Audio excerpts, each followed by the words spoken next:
கற்பூர தீபமா ஸ்ரீவள்ளி பேச்சே கல்யாணி ராகமா பார்வ கற்பூர தீபமா ஸ்ரீவள்ளி வாசம் கஸ்தூரி வாசமா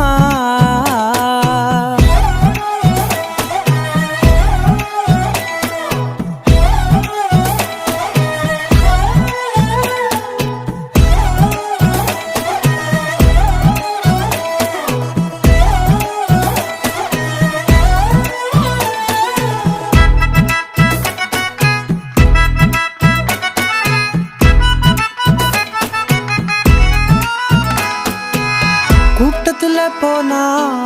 நான் நடப்பேன் முன்ன நீ நடந்தா மட்டும் வருவேன் உன் பின்னே எவனையுமே பார்த்து தலை குனிஞ்சது இல்ல உன் கொலுச பார்க்கத்தான் தலை